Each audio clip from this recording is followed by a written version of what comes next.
Hola, ¿qué tal, amigas, amigos televidentes en Extra Plus? Un gusto saludarles, darles la bienvenida a esta edición de Adelante Nicaragua.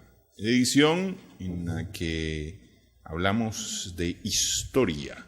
131 años de la publicación de Azul, la obra que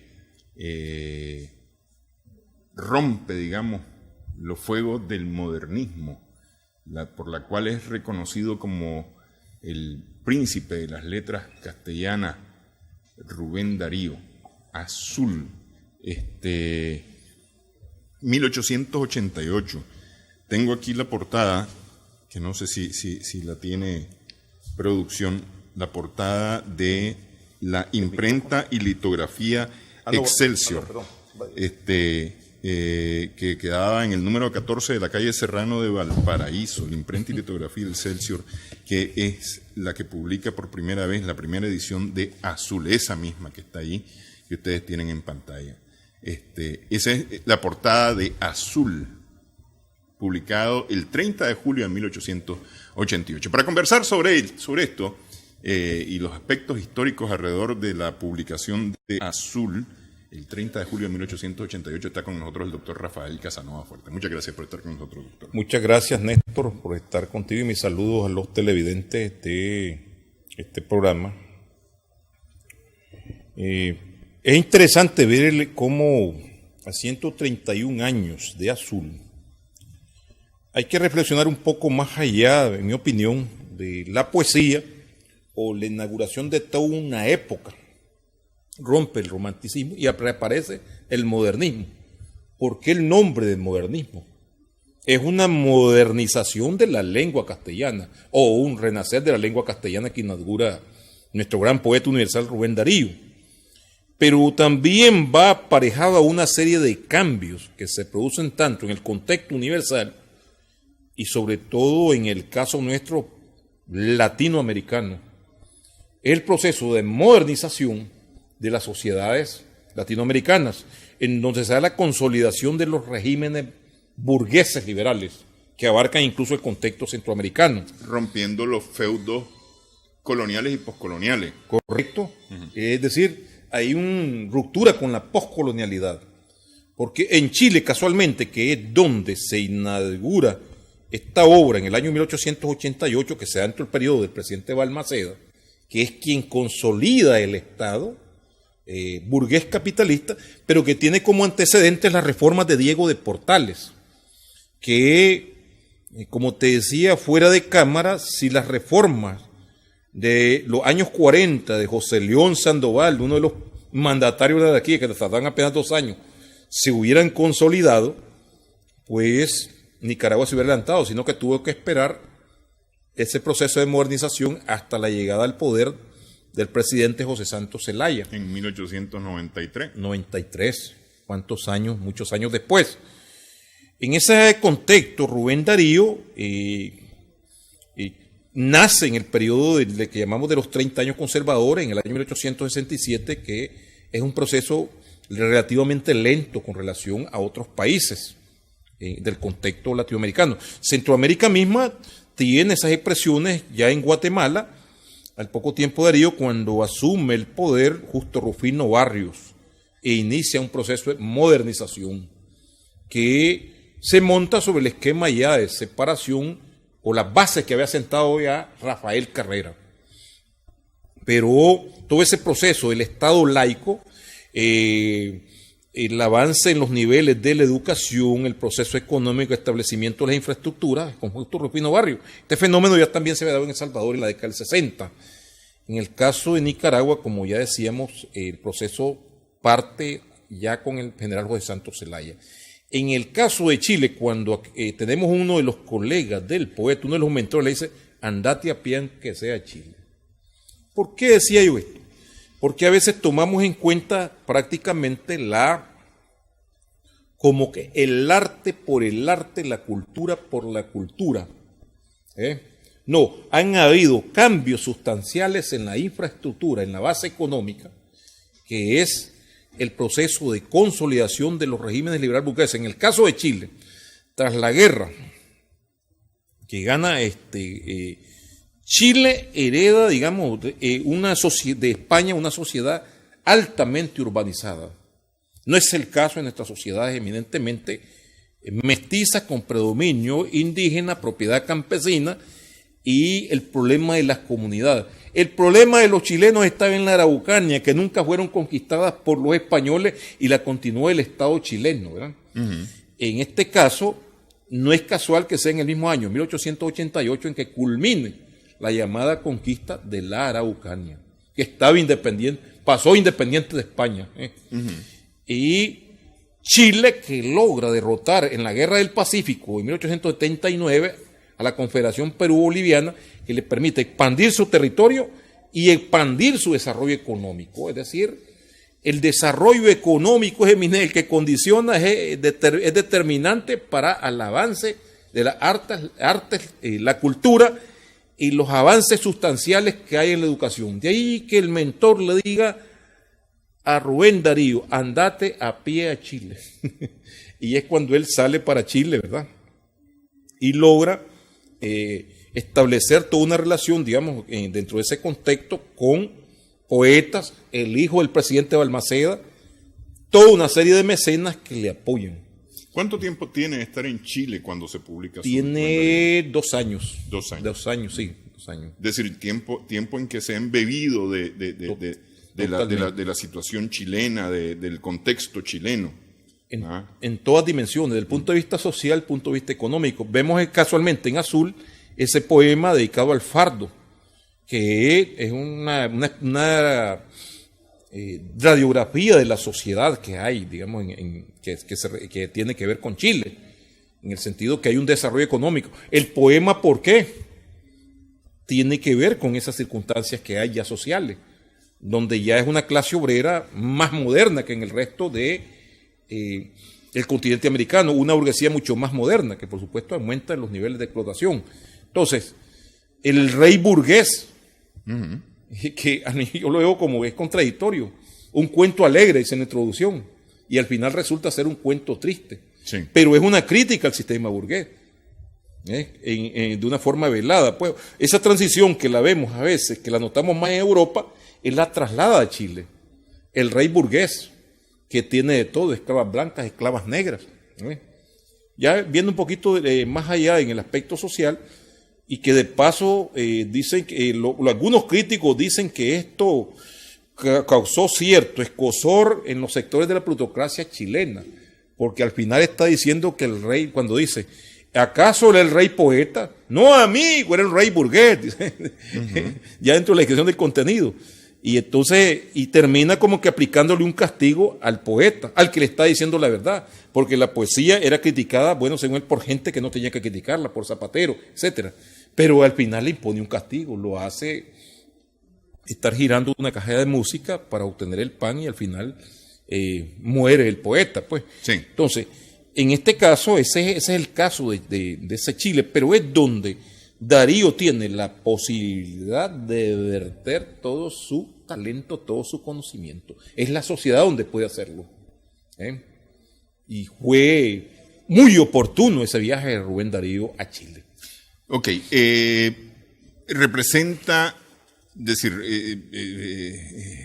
hablar del modernismo en la literatura es la representación de los procesos políticos, sociales que se están efectuando en ese momento en América, ¿verdad? Donde el caso de Chile, pues, que empieza o está dando pasos hacia la modernización del Estado chileno, ¿verdad? Donde se están rompiendo, decíamos, los esquemas postcoloniales, sí, ¿no? Incluso algunos todavía coloniales en ese momento, porque son de independencia muy, muy reciente, ¿no?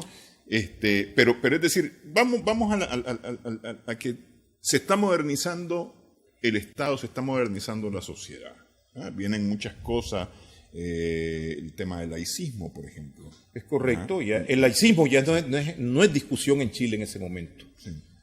Pero también podríamos ver una contradicción. Vemos el caso de José Martí, que hubo una polémica en torno a que él había fundado con su obra El Ismaelío, el modernismo. o que también era el gran mentor de Darío. Es decir, hay que ver el gran respeto o la dimensión que tiene Martí en Cuba, que contradictoriamente Néstor está bajo el dominio español. Sí. Y la reacción de Martí contra el dominio español y la reacción de Martí también en el campo de la literatura implica también que sea uno de los grandes representantes del modernismo. No es el gran mentor de Darío, como lo dijeron en su tiempo algunos especialistas, sobre todo cubanos. Darío tuvo la influencia de Gautier, de Lecontelisle, de Cautile Méndez, del mismo José María Heredia, que es cubano. Es decir, va más allá, no, y por el Quijote y todo esto. Que le llame el maestro, ¿verdad? Es una cuestión de respeto que él le guarda a José Martí. Pero no es precisamente como que el mentor por excelencia de Darío. Hay que reconocer las dimensiones que tiene José Martí. Y contradictoriamente se da dentro del proceso del dominio español. De ahí de que la poesía también es radicalmente más política que la poesía de Darío. En el caso de la literatura, el modernismo como tal abarca esas dimensiones, pero que tienen que la dimensión eminentemente literaria, la ruptura con ese viejo castellano, por la introducción de ese castellano de ¿cómo se llama? De nuestro gran de Cervantes, introducirlo dentro de este esquema de modernidad. Sí. Es una vitalización de ese castellano que hace Rubén Darío y posteriormente otros modernistas, pero que también no son ajenos a las transformaciones sociales, políticas, económicas y a las grandes contradicciones del momento, que es el crecimiento económico mundial del capitalismo en su expresión imperialista, que implica gran modernidad.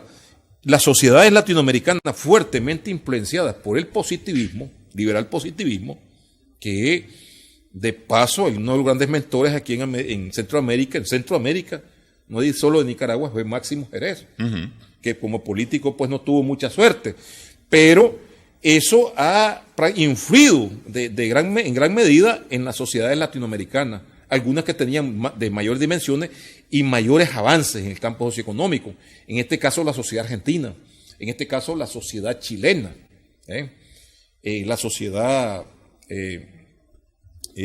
uruguaya, venezolana,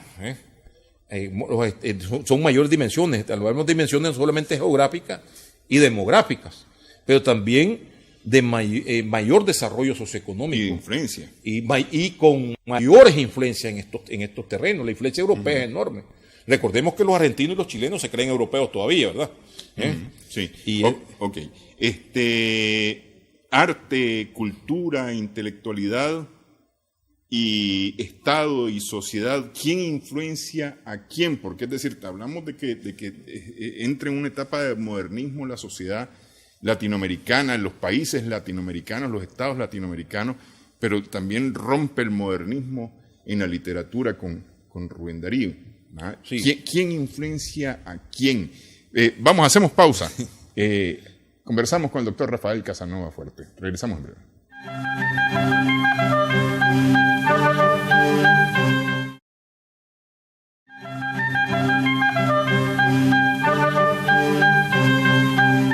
Seguimos en Adelante Nicaragua en Extra Plus.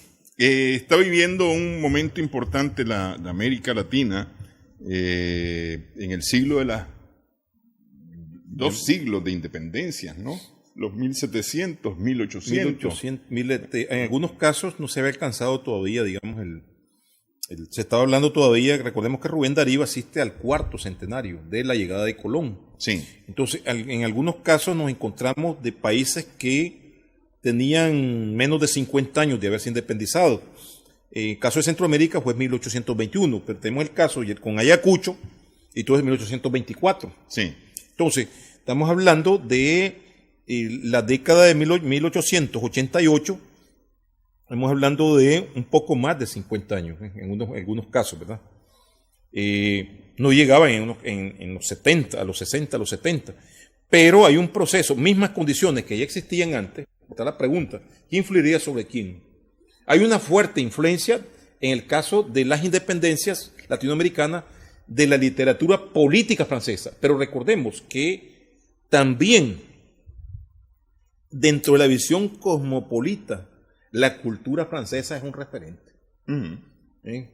La cultura, el foco principal de la cultura en esa época es Francia. Posteriormente hay otros focos, que está Alemania, etc. Pero en el caso cultural, eminentemente, de ahí, de que la obra, en suma, tal vez me salga un poquito del tema, cuando se publica el modernismo, hubo reacción de algunos de los intelectuales más ligados a la tradición, al romanticismo, y que le llaman a Darío un afrancesado.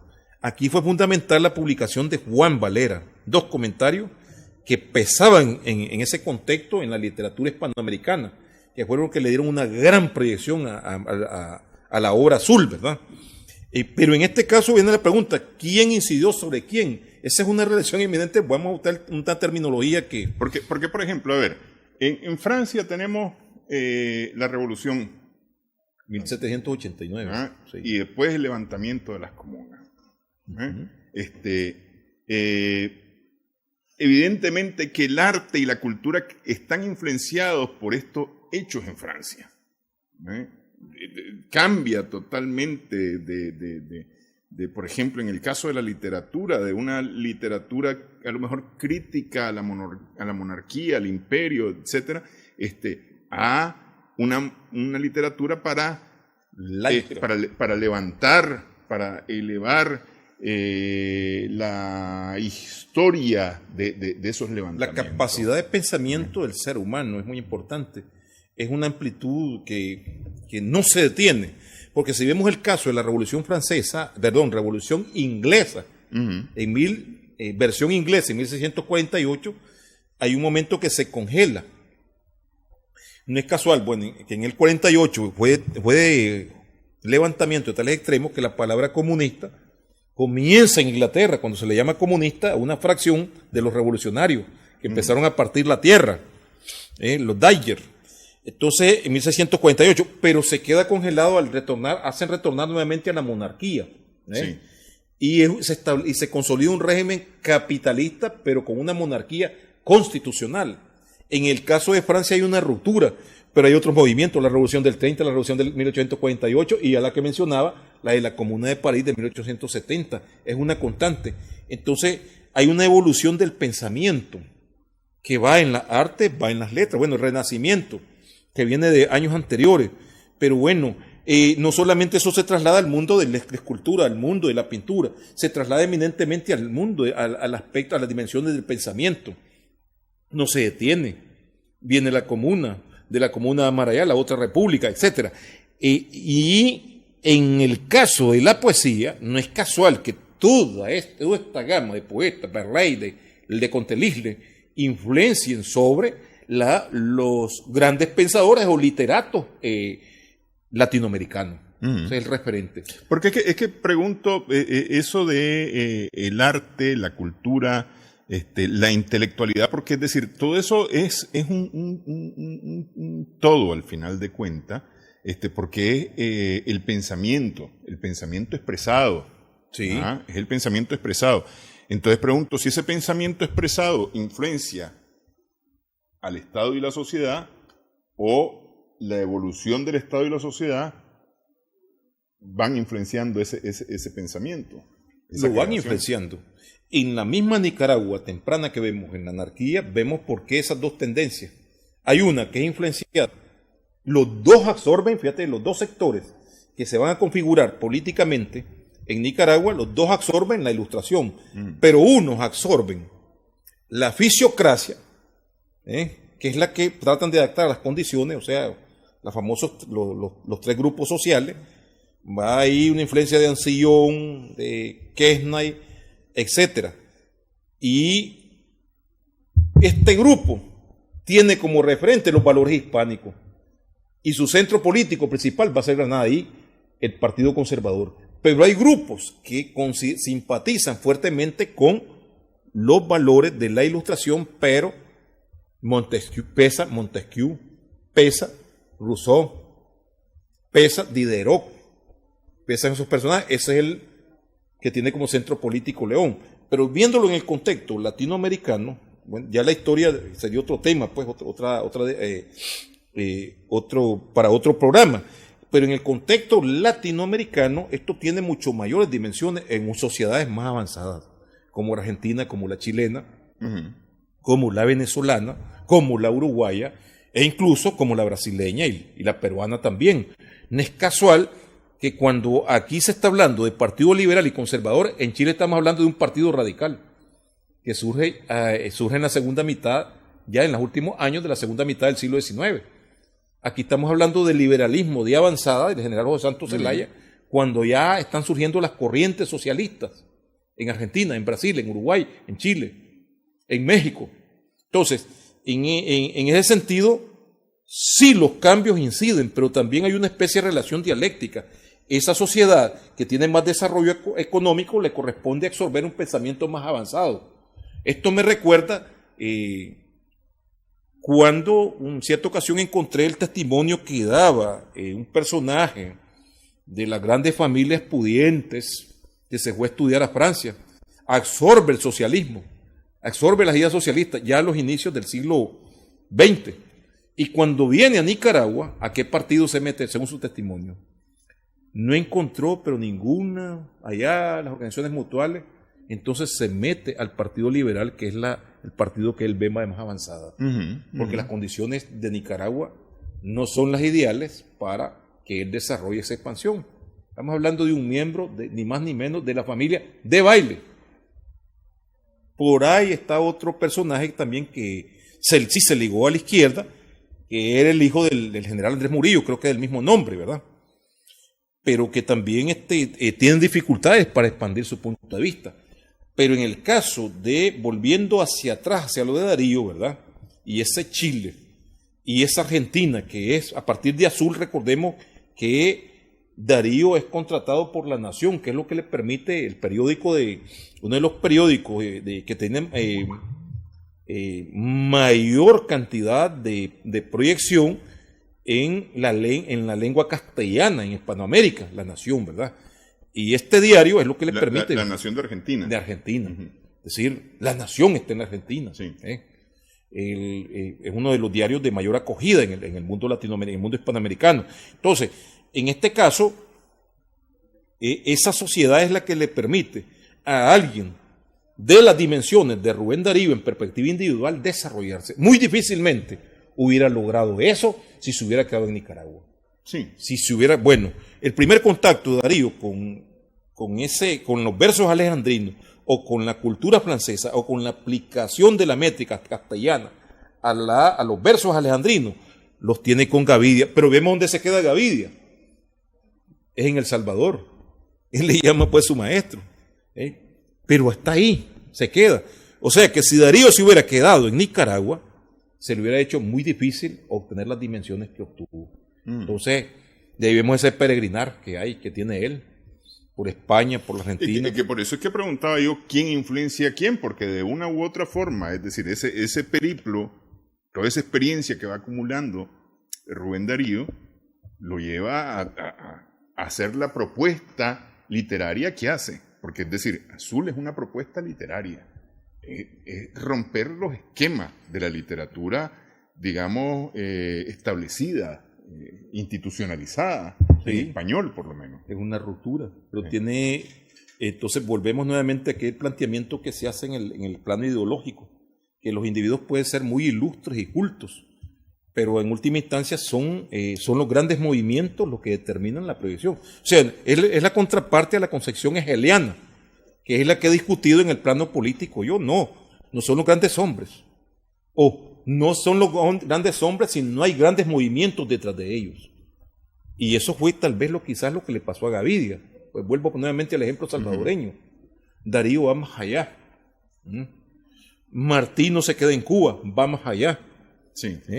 Sí. Entonces, donde el movimiento cultural, el movimiento económico, el movimiento social, tiene las dimensiones en las cuales ellos pueden amortiguar. Y eso fue lo que pasó con Darío en proceso de modernización de la lengua, que él tenía bastantes dificultades. y la proyección que logra de Chile mundial, universal, en la literatura universal. Azul y la poesía de Darío. Darío a estas alturas es el poeta que se le ha traducido más en distintos idiomas. Por eso decía literatura universal. Sí, sí. El pájaro azul, cuento de el rey burgués, la ninfa, el fardo, el velo de reina Map, la canción de oro, el rubí, el palacio del sol, paloma blanca y garzas morenas. Por ahí.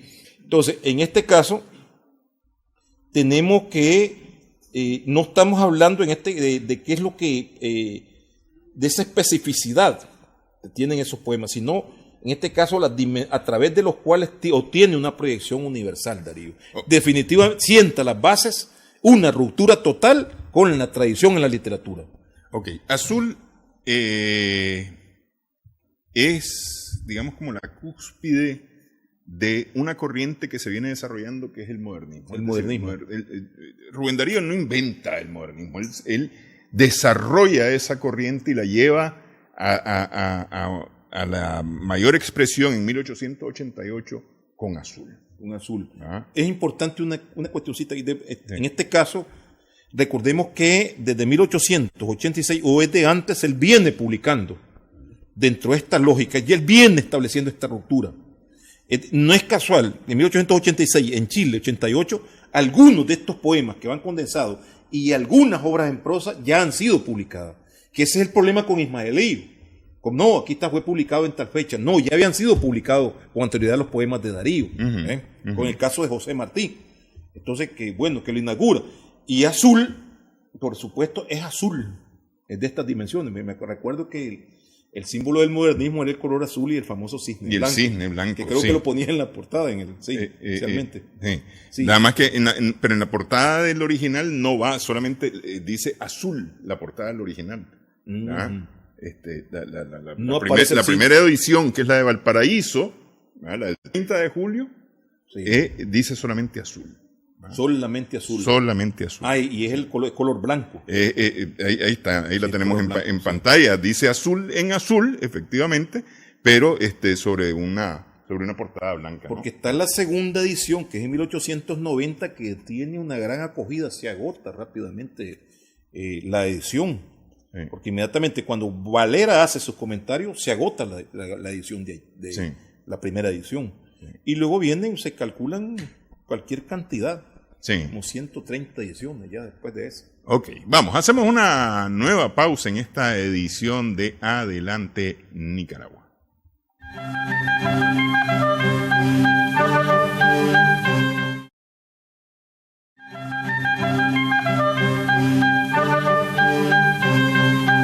Estamos conversando con el doctor Rafael Casanova Fuertes justamente acerca de las ediciones, las múltiples ediciones. Echábamos un chequeo rápido aquí en internet y hay cualquier cantidad de portadas del libro Azul en cada una de las ediciones que ha aparecido y extrañamente la mayoría son portadas en las que el color azul no es el dominante. No es el dominante. Sí. Pero la que conocemos nosotros más es la edición en azul. Sí, de portada azul. Es interesante. Sí. Y el cisne aparece en una edición de Cantos de Vida y Esperanza, que es la otra gran obra, otra de las grandes obras que se... que decíamos que azul y el cisne son los símbolos, digamos, que representan el modernismo. El modernismo como tal. A mí me llamaba la atención, Néstor, en la segunda edición, que me parece que es el aspecto culminante del éxito, que ya se publica ya en Guatemala, 2 años después, que introduce una serie de... recordemos que, son poemas y son cuentos. Está la prosa presente, ¿verdad? Uh-huh. En este caso, en la segunda edición, él introduce nuevamente otras narrativas como El sátiro sordo, La muerte de la emperatriz china y A una estrella. Pero en los poemas que son los titulados, los poemas, sonetos áureos, hay un elemento que está escrito en la métrica que introduce el alejandrino, y una expresión ahí que me llamó la atención en un poema muy corto, que es muy conocido, lo pusimos nosotros, que es el Caupolicán, que está basado en el relato de Alonso de Ercilla sobre la Araucania, que es contradictorio. Yo te decía, el año de la Araucania, del fin de la Araucania, es el año del Sí. De la Araucania, pues la conquista de la Araucania. La Araucania, o sea, la resistencia indígena. Sí. Entonces, en este caso, él exalta prácticamente, además de introducir la métrica, el verso alejandrino, exalta la lucha de la resistencia indígena. En este caso yo quería leer rapidito, pues. En este caso, cuando dice, fue algo formidable que vio la vieja raza. Pudiera tal guerrero de Arauco en la región desjarretar un toro o estrangular un león. Entonces, vos ves ahí está prácticamente introducido ese elemento, donde viene la métrica, el ritmo, la rima, Su pecho por coraza, Nenrod que todo caza, cuya jornida masa blandiera el brazo de Hércules o el brazo de Sansón. El toqui, el toqui, el toqui, clama la conmovida casta. Anduvo, anduvo, anduvo, la aurora dijo basta, erigióse el alta frente del gran Caupolicán. Es una reivindicación, no a un Sansón, de la cultura hebrea. No es la reivindicación de un Hércules de la cultura griega, sino es nuestro propio titán. ¿Cuánto se resume ahí? Caupolicán, un símbolo de la lucha contra la dominación española. La Araucanía logró conservar su independencia hasta ese mismo año, muy cercano a al siglo XX. Y él reivindica ese elemento, pues que lo vemos también en otras poesías más adelante, que nos presenta eso. Aún cuando vemos de esa influencia el exotismo, ahí vemos las ninfas, los sátiros, las hadas, las princesas, pero bueno, ahí va lo americano. Sí. Dentro de la poesía hay otros elementos, pues, que podríamos hablar de eso. Porque las dimensiones de Darío en ese campo, en la literatura, no las tiene ningún otro poeta de la cultura americana, de la poesía latinoamericana o de la literatura hispanoamericana. Representa el modernismo y Azul de alguna manera como el acta de independencia de España. Hay que recordar que, es decir, Rubén Darío respeta, ama a la madre patria. Es decir, él no está peleado con España ni está revolucionándose contra España. Sin embargo, el modernismo viene a revolucionar la literatura castellana. Interesante, Néstor, eso. Recuerdo que cuando crecimos, se nos decía que Rubén Darío había llegado a saldar la deuda que teníamos con España, ¿verdad? Entonces era como que América agradecida le dio a Rubén Darío esa potestad, esa misión. Todo lo contrario, es lo que decimos, es una independencia. Es una independencia, digamos, los conquistadores asumimos la cultura impuesta por el conquistador, pero dentro de esa misma lógica del dominio, dentro de ese campo, en la lengua, ¿verdad? Y si todo lo contrario, hicimos así, aquí está. Este es el castellano de América. Este es el castellano de que desde aquí moderniza la lengua de Cervantes, no es desde España, porque ya en ese sentido hay una apropiación de esos valores de Castilla. Y ahí también habría que ver un elemento, pues, porque está siempre el problema aquel de Martí. Nosotros la diferencia que hay, le diría a algunos hermanos cubanos, aquí éramos independientes de 1821. Esa es la diferencia. Además hay otra. Las dimensiones de nuestra cultura indohispana es distinto a la cultura afrolatina de ellos, tiene una diferencia. Pero ¿por qué? Todavía cuando Martín inicia su lucha contra España, ahí había esclavitud, aquí no había. Porque aquí la mano de obra fue servil, indígena, mestiza. Pero además, la poesía de Martí es más profundamente política, porque todavía están ellos en la guerra de liberación, que ya nosotros pues ya no la tenemos. Están en la guerra de independencia. La guerra de independencia. Y bueno, sí. Martí muere en la lucha por independencia. Por lo tanto, la poesía de Martí y la prosa de Martí fustiga fuertemente a España, que es el imperio contra el cual están ellos luchando. Martí fustiga también al imperialismo yanqui. Pero vemos el otro lado. Darío fustiga, confronta al imperialismo yanqui desde el punto de vista político, pero utiliza valores de la España. No de la España o de los cachorros. Pero es que, a ver, ahí justamente, él no utiliza los valores de España, utiliza los valores de la América Latina. De la América Latina, sí. De la América española. Sí. Que esa es la condición que veo. Por ahí me acuerdo de un evento ahí en Instituto de Cultura Hispánica, pues dentro de la visión que tenemos nosotros, ante el embajador, aquí está un cachorro suelto de león español. Entonces, yo no me considero un cachorro de león español, ¿verdad? Me considero un americano, ¿verdad? Que me expreso en la lengua de Castillo. Darío se expresa en la lengua de Castillo. Pero es que es decir, a ver, el cachorro de león español me parece que para aquel momento todavía calza muy bien por cuanto estamos terminando de salir de la independencia. Sí. ¿Ah? Es decir, por eso decía yo, el siglo XIX es el siglo de las independencias de Latinoamérica. En el siglo XIX está ese peso que es enorme. Pero está la nueva amenaza que Martí la define también, ¿verdad? Una visión antiimperialista que también yo veo en el caso de inicios de siglo, la forma en cómo la define un amigo de Rubén Darío, que es el presidente José Santos Zelaya, en algo que él revisa, que es el trabajo sobre la revolución de Nicaragua cuando cae del poder. Entonces hay una definición del imperialismo que se acerca a Martí, que es lo que le llamaba, acaba de fallecer muy recientemente Fernández Retamar, ¿verdad? Sí. Un gran intelectual. El fundador de Casa América. Que él habla de los premarxistas. Esa definición es premarxista, que hace Martí. Esa definición que hace Zelaya con la ayuda de Darío es premarxista. Aunque no se identifiquen con esa corriente, pero el método de cómo analizar a los Estados Unidos está dentro de esos cánones. Entonces, está bien, salió independencia, está la confrontación con Estados Unidos, que se nos vino encima en poco tiempo. Y se vino encima en el tiempo de Darío. Pero es que además ya la habíamos tenido, 1856, William Walker. Con la intervención de los... Sí, en el caso ese, fíjate que yo analizaba de que la intervención de 1855-57 frustró la evolución de Nicaragua como Estado. Y nuevamente, en 1909, otra intervención frustra el desarrollo ya, la consolidación del Estado moderno. Si los Estados Unidos hubieran intervenido, Nicaragua hubiera sido el primer país de Centroamérica en unir el Atlántico con el Pacífico.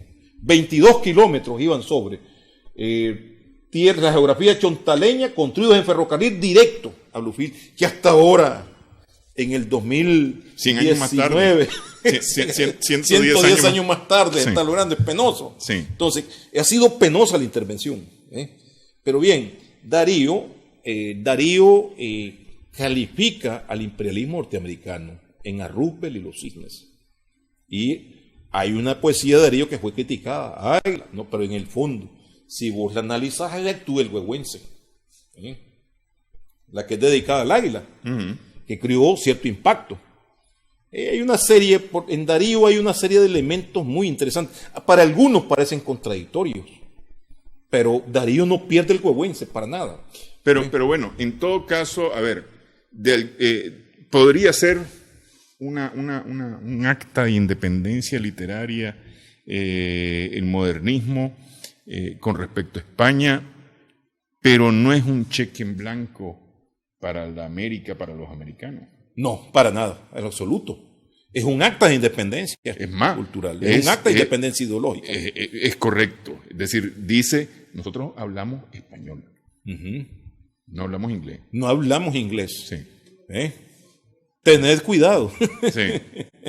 Es una cuestión, una advertencia que él después lo vive en carne propia, pues, cuando vive la caída de José Santos Zelaya.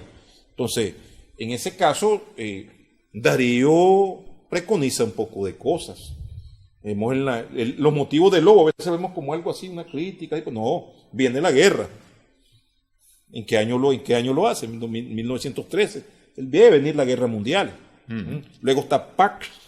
De Pax, que, claro, su poema en contra de la guerra. En contra de la guerra. Sí. Entonces, es una situación que, como quien dice, aquí se está dirigiendo la alta frente del Gran Caupolicán.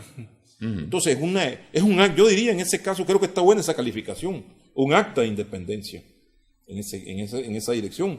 Habría que verlo, porque Darío tiene distintas dimensiones específicas en su especificidad como prosista, como poeta, como periodista, como reportero, etcétera. Bueno, y muy poco se ha analizado el aspecto filosófico.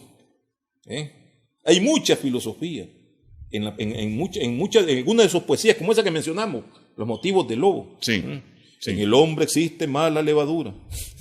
Sí, sí. Ok, hacemos pausa nuevamente en esta edición de Adelante Nicaragua. Conversamos con el doctor Rafael Casanova Fuerte.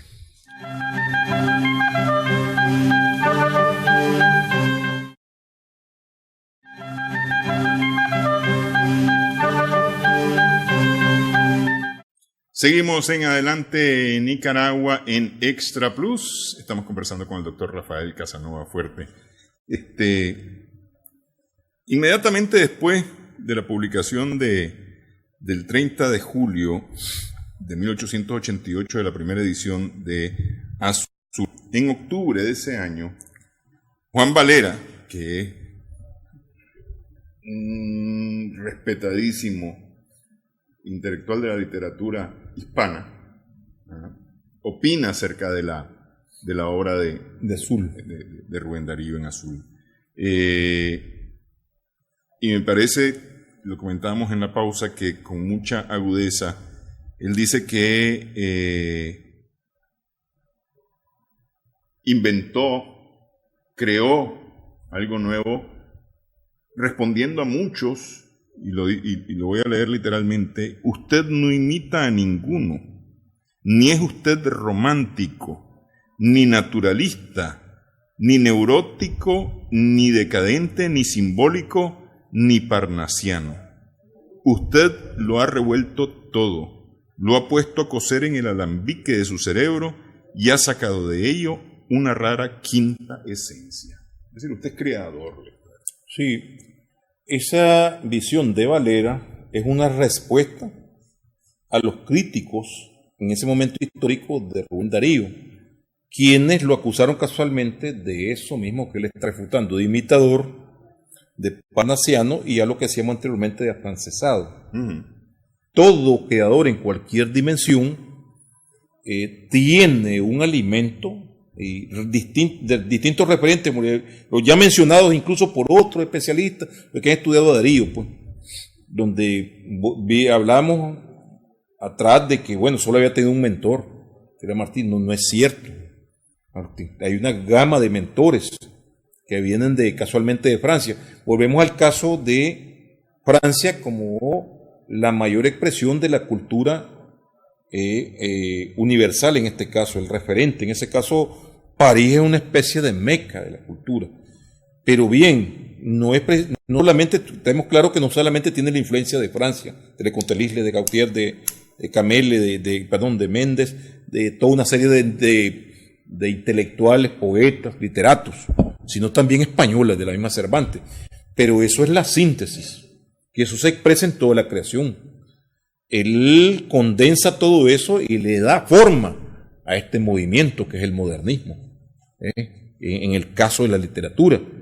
Entonces, la posición de Juan Valera es la más mesurada y la más correcta en ese momento, y que es lo que lo dimensiona. Es toda una autoridad en el campo de la literatura castellana.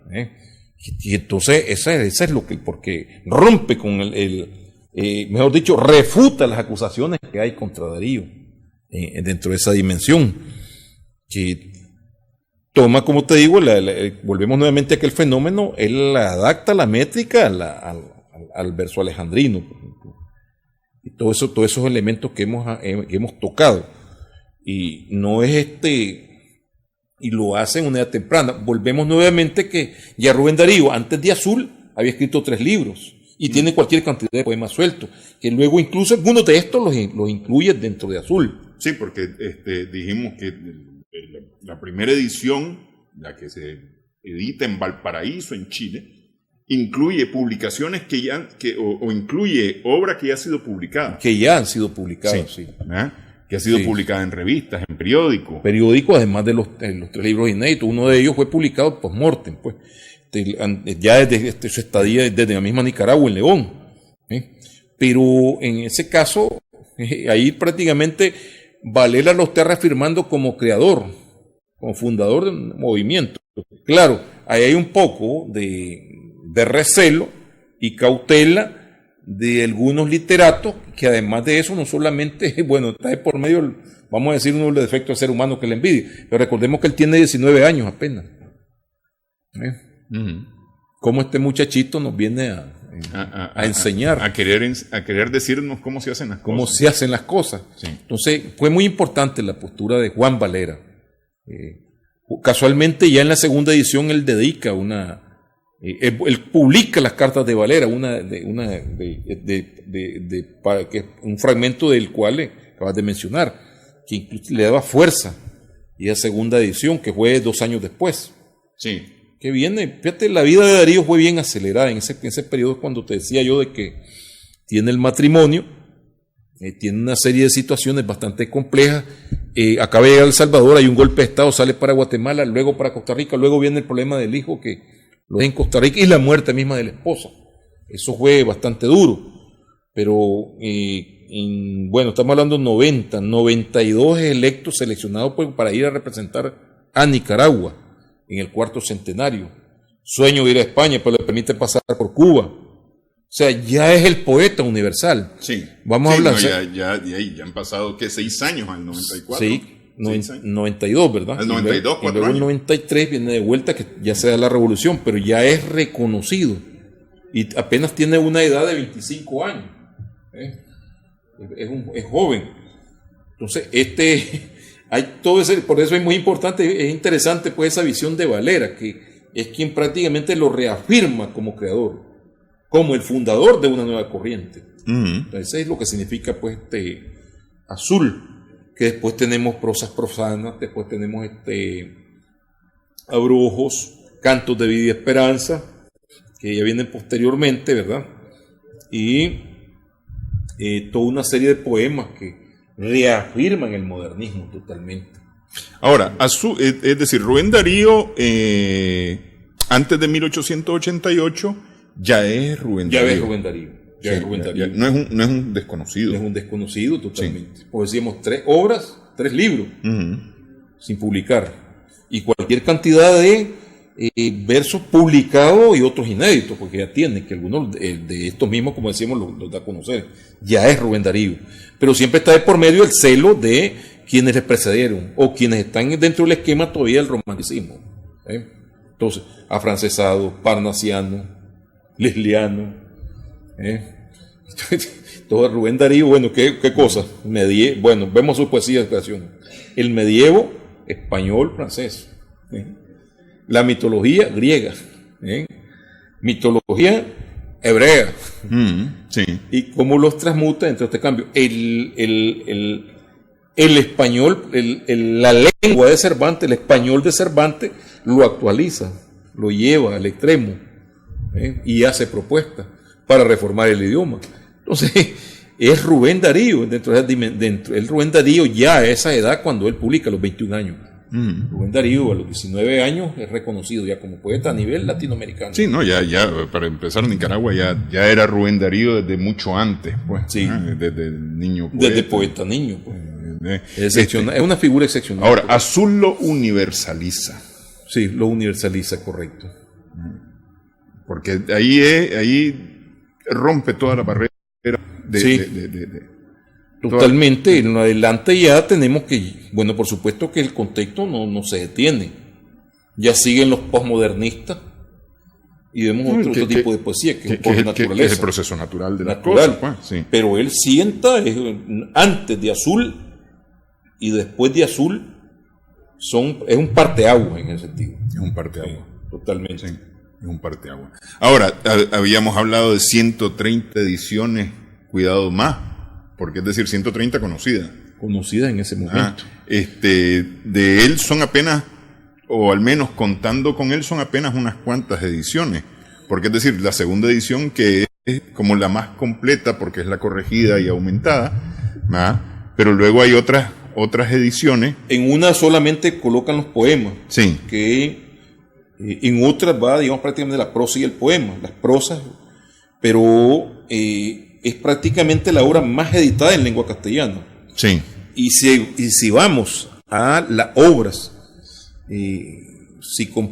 salvo el caso de obras políticas, como bueno, las obras completas de Lenin, las obras completas de Marx, las obras de otros autores más conocidos, pero que van dentro del campo del terreno de la dimensión sociopolítica.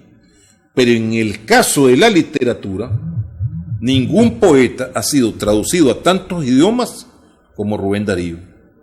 Mirábamos en este caso, en el 130 aniversario, un reconocido intelectual nicaragüense hacía alusión de traducido al ruso, al portugués, no se diga el inglés, pues, francés, hasta el croata, japonés. No es extraño que se ha hablado, tal vez no se completó, o si hay algún trabajo que ha sido en chino, distintas lenguas, al turco, al árabe. Entonces, perdón, al árabe, al turco no tengo conocimiento, ¿verdad?